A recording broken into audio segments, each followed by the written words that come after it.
Hello, this is the RPG Pundit, the final boss in internet shitlords. And today you can see here in the background I got Star Adventure. That's from RPG Pundit Presents number 100. It is a complete rule set for running a space opera type campaign. It's a generic, very modular, very adaptable rule set, so you can adjust it to what kind of campaign you're running, whether it's something like Star Wars or some other type of more maybe pulpy space opera or anything like that. And it's like in print, I think it's still only $9.99. Might have gone up now with the price changes at drive-thru. Then over here we got Sword and Caravan: Medieval Adventures on the Silk Road, an incredible book, setting book, new classes and new rules and magic and all that sort of stuff, but also an incredibly detailed gazetteer and mechanics for you to have adventures during the Third Crusade and on the Silk Road. And it's a tremendously good book. And you know, both of those are gold bestsellers. But down here, we've got the Old School Companion number 1. It's a platinum bestseller. That's how popular it's become. So the Old School Companion 1, just like the new one that has come out yesterday, which is to say the Old School Companion 3, is a collection of different sections that come out of the RPG Pundit Presents series, and they have all kinds of different material that you can use in any campaign. I mean, it's made, of course, for Lion and Dragon and stuff like that, or you know, Sword and Caravan or Baptism of Fire, but you can also take them and add them in because they're very modular. You can just pop them into an existing like D&D campaign, and it adds a more medieval touch to it, right? So in the Old School Companion, you have all kinds of new types of magic, most of which are like ritual or grimoire magic. And you have all kinds of material about like how people lived and, you know, what activities people did. You have a couple of new classes that are medieval authentic classes. You have stuff on the fairy realms, all that sort of thing. But now, as of yesterday, I guess it is, at the time I'm filming this anyways, the Old School Companion 3 has come out. And the Old School Companion 3 goes back to the same style as the Old School Companion 1, and it has a whole bunch of new medieval authentic magical techniques, including things like these are some of the more folky ones, like enchantment and glamour and folk magic, dream magic, the path of trees, all kinds of unusual magic that characters can find and pick up, and you know, you can use them because they're separate from a Vancian system. You can use them as kind of ritual magic in any game. There's also a fantastic section on medieval college adventures. This is not Strixhaven, folks. This is a real thing, right? This is like how people were in 15th century Oxford and Cambridge, right? And what life was like if you were a student there, what a student campaign would look like. And believe me, it is wilder than anything you could imagine, right? And it is so much more. And it's so much more crazy than anything that the people that made Strixhaven or anything like that could come up with, right? This is not Harry Potter. This is, imagine Animal House, but with, you know, medieval teenagers armed with swords, you know, something like that. It's just madness what they did back then. And so you got that whole section. Then on the other side, on the holy end of things, you have the Cult of the Saints, which is the rules and mechanics for the veneration of saints in your setting. And of course, in a Christian context, there's a list of many of the most popular medieval authentic saints there and what they were supposed to do.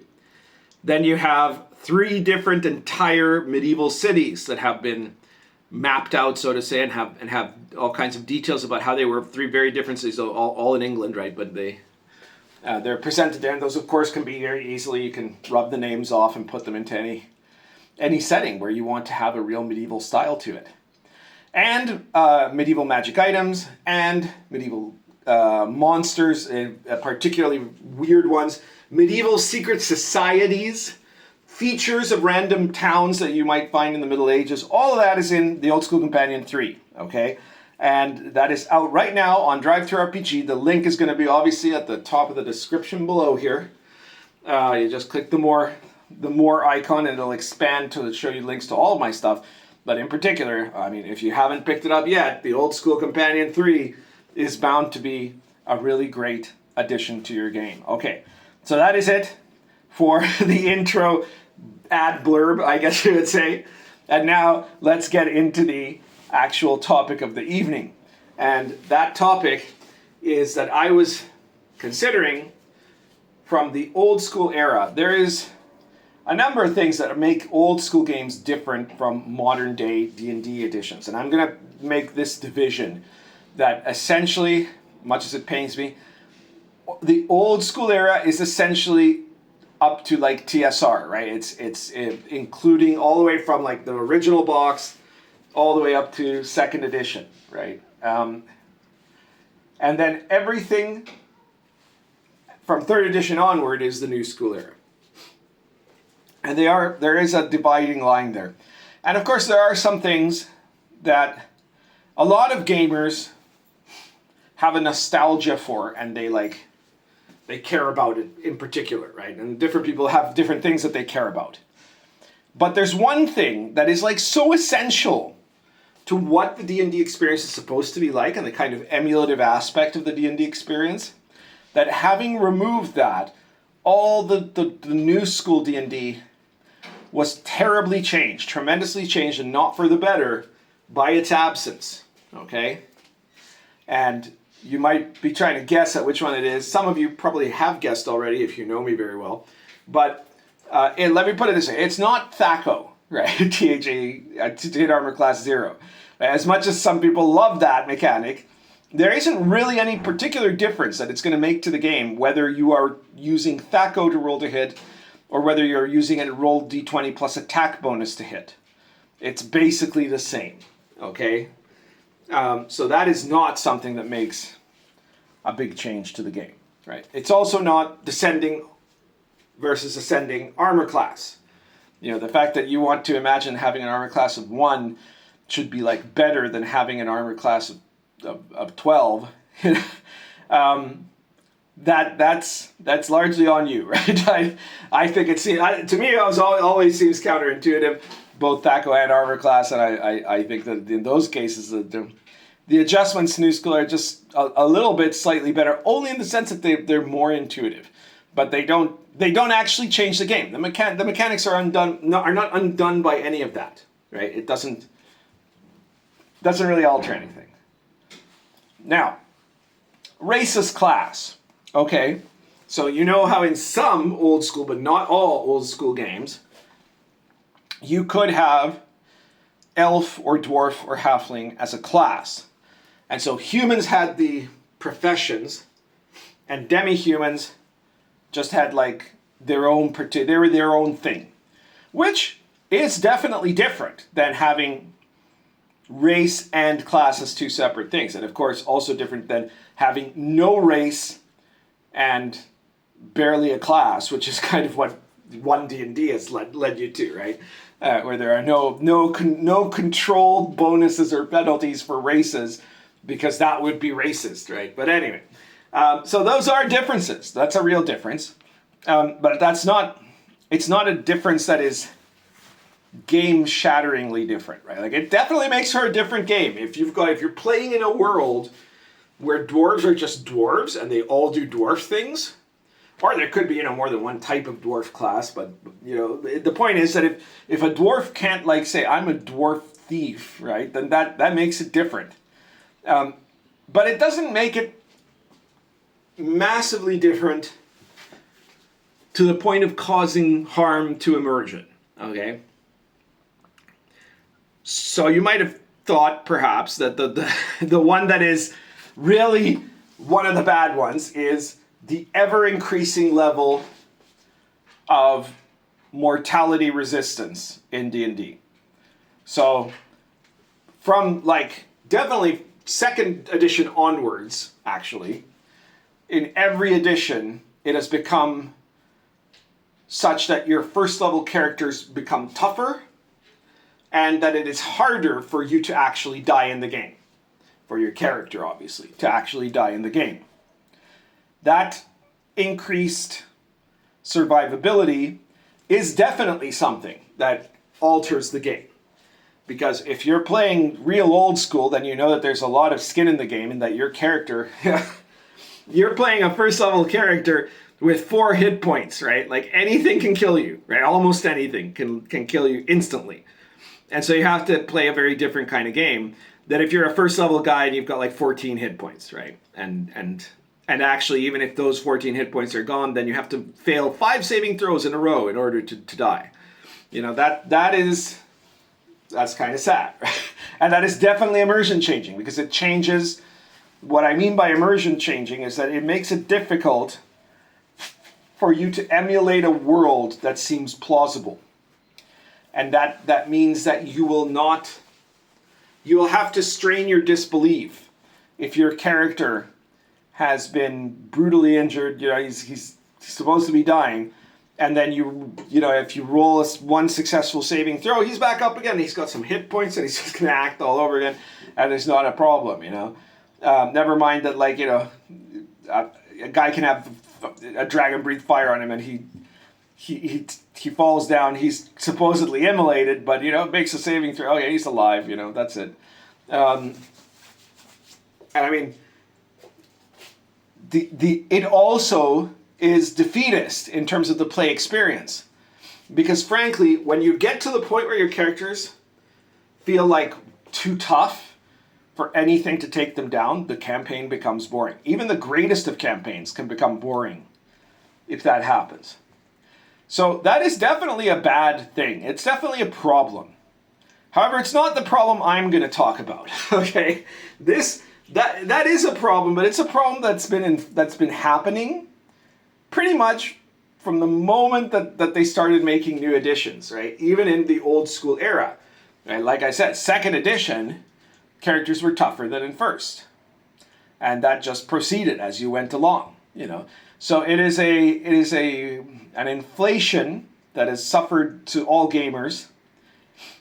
But I don't actually think even that is as bad as the one I'm going to mention. And it's one that if you're a new school gamer, you probably won't even know it exists. Okay, so here it is. At the 12-minute mark, I'm going to tell you guys.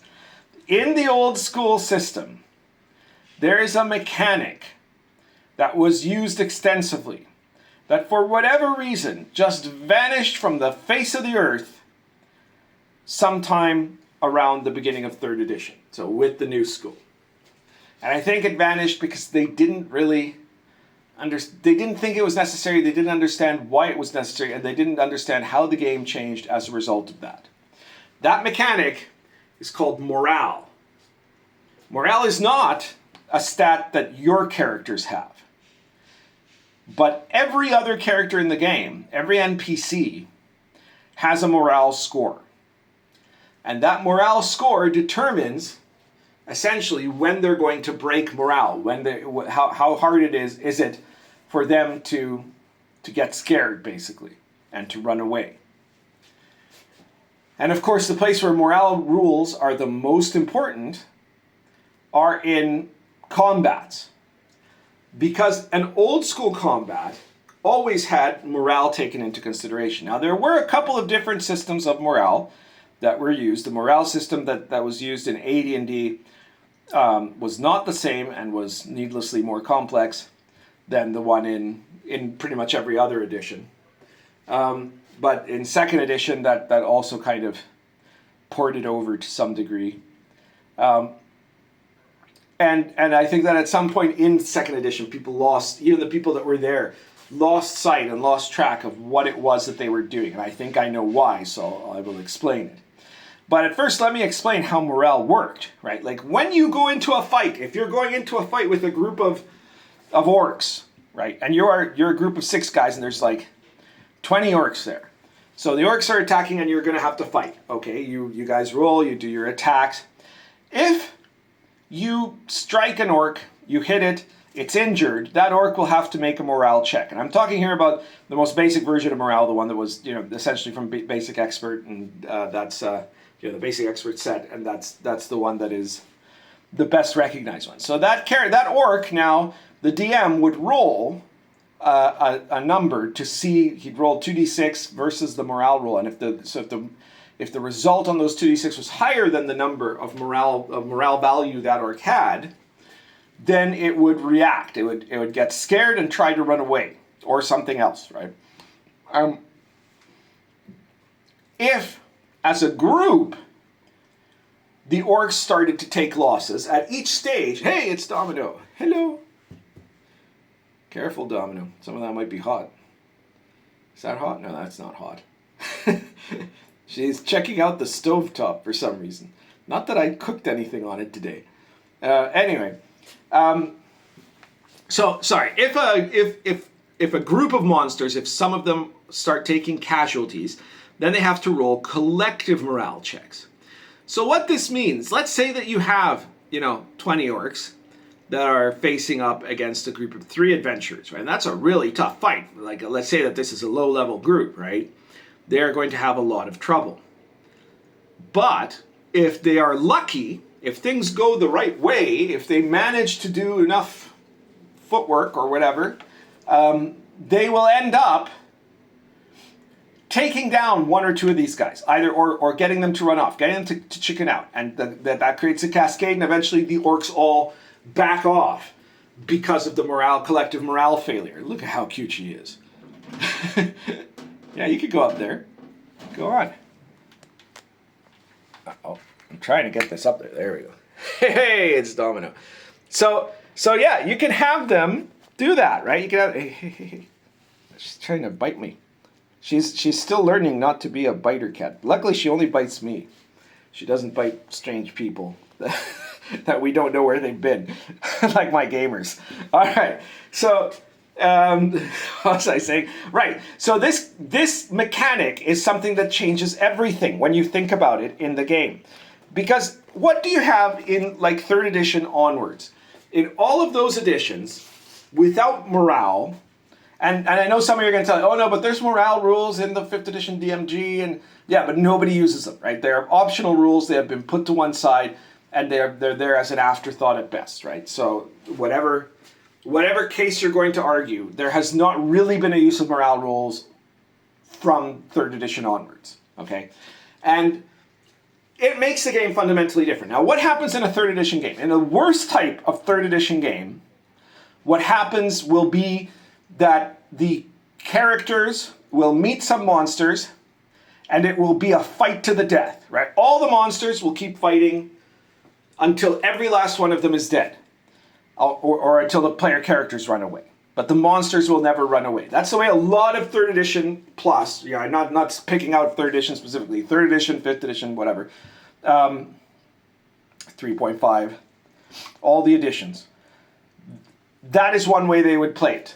And that's probably one of the worst ways, right? Because it means that in every fight, you have to put in, like, first of all, if you're a conscientious GM, and if you're doing it this way, you probably aren't, you would have to put in the right number of opponents and try to hope that that's going to work out so that it doesn't kill too many people or something like that. Or not. But if you don't, then you're also going to have a serious conflict or needlessly lengthy battles. All of that is going to be happening, and it's all going to be happening on you. Now, you could think, well, but no, hang on, I'm not that kind of DM. I'm a much more clever DM who is conscious of the setting. And so this is what I'm going to do. I'm going to have this group of orcs show up, and they're going to fight, and I'm going to determine a moment where they're just automatically going to run away. And guess what? That is better than the first option of saying, no, all monsters just fight to the death, always, at every turn.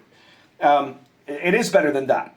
But it's not a lot better, because what happens there is that suddenly you've taken away the element of a living world, and you've replaced it with the world that is fated by God. That is to say, you as the God of the world, as the DM, right? You're deciding at this moment, I will have the orcs run away, or when they are down to this number, they will run away. And that is not going to have as dynamic, as flowing an experience of combat in the game as what you can get out of a morale system. Because the secret in the morale system is you never know how it's going to go. You as the DM, if you plan out, okay, these guys are going to fight, let's see, they've got 20 guys, so I'm going to say that when they are down to 14 guys, that is when one of them will call the retreat, or something like that, or maybe down to 15 guys if the leader is one of the dead, or something. You know, you might be super clever about it, but you're still going to make it more artificial.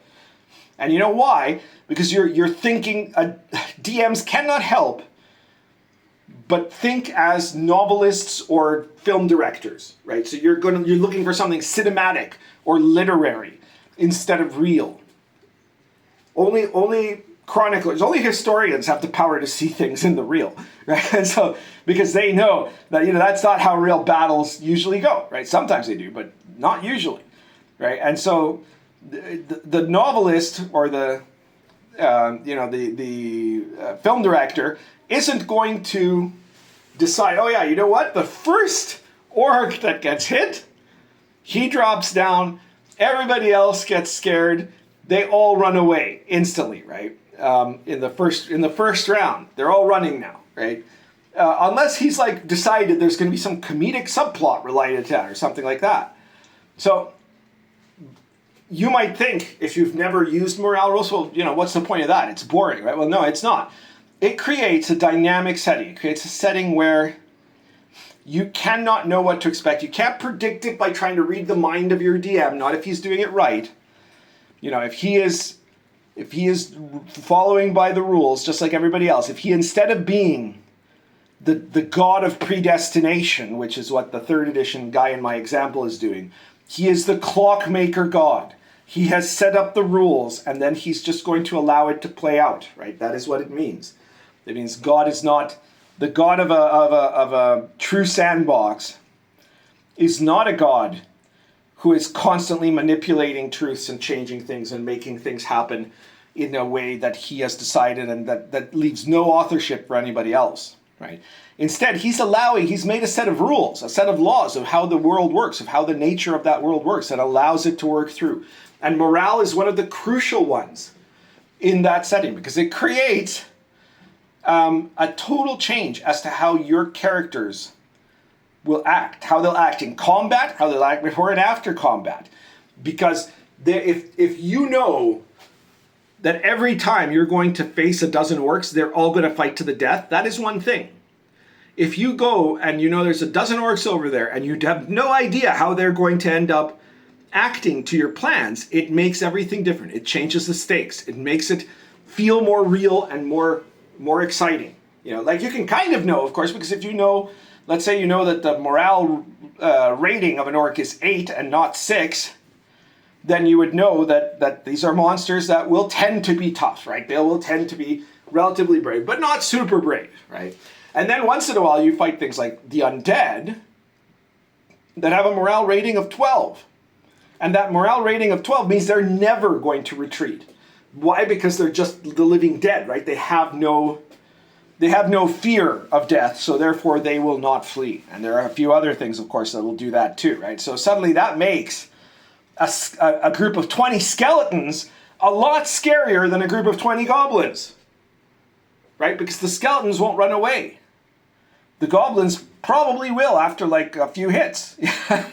So this is a mechanic that is so missing from new school gaming, replaced by this idea of, you know, well, the GM is just the guy that decides these things, right? Why do we need a mechanic? Well, you need a mechanic because it makes the world, that element of the unpredictable makes the world more realistic. It makes it have more sense. The DM's job is to interpret how to take that rule, because you don't have to always interpret every morale rule the same way. You could say, well, they failed their morale. What they're going to do is fall back and move themselves into another position somewhere else and prepare for a new attack, because they don't want to take excessive risks, right? Or you could say, well, they failed their morale roll, and it means that they've just, all of them crap their pants, they're all fleeing for their lives, they're bumping into each other, they're scrambling in a complete rout, and they will try to get as far from this place and never return to it again, right? Like, those are the two extremes of what happens when you fail a morale rule. And they're both, you know, the DM can choose how to go along with those, right? And usually one of the old tried and tested ways of doing that is to look at how much they failed their morale roll when you're the DM. So that's usually what I will do, is that if an opponent gets like closer to the line of the morale failure, then you know they are going to back off, but they're backing off strategically. They're being careful. And the further away it is, the more completely, utterly in a panic they are. They're just completely terrified and are running for their lives, right? So anyways, that is, to me, the single mechanic from old school that is the most missing in new school, because it has a tremendous effect on actual action and play, and on the feeling of being in the world, and on what the expectations that players can have of the world. And it changes also like just how players will strategize in the game, because it provides a framework for them to know that they're not going to always be having fights to the death. All right, so I guess that's everything for today. I hope you like this video. You know, videos where I'm talking about mechanics are not as popular as my ranting videos, but if you can, please share the video to promote it. Check out all my products, including, of course, the Old School Companion 3, which is just out now. Also, go to the Red Room store, check out the Pundit Files. The Old School Companions are compilations of my older periodical, which was called RPG Pundit Presents, which was on Drive-Thru. I now have another, it's not brand new, actually. It's now up to issue 29, if you can believe it. We're almost at issue 30. And it is my new periodical, which is called the Pundit Files, and that one is available at the Red Room store. You know, the place where they have the Wretchedverse too, and all these other excellent indie games. So you guys should check out the Red Room store. Also check out the Pundit Files, and my latest one is still at this moment, as of this filming at least, the Diabolist, which is a class for, you know, Lion and Dragon or Baptism of Fire, where you have a class for a character who has is essentially the servant of a demon, right? Is bound by pact of evil to the demon. Mostly for villains, but sometimes in some people's campaigns, you never know. So check that out. Check out all my other games, Sword and Caravan, Star Adventure, etc. And share the video, please. I really appreciate it. Currently smoking. This is a Lorenzetti Poker plus Argento Roots.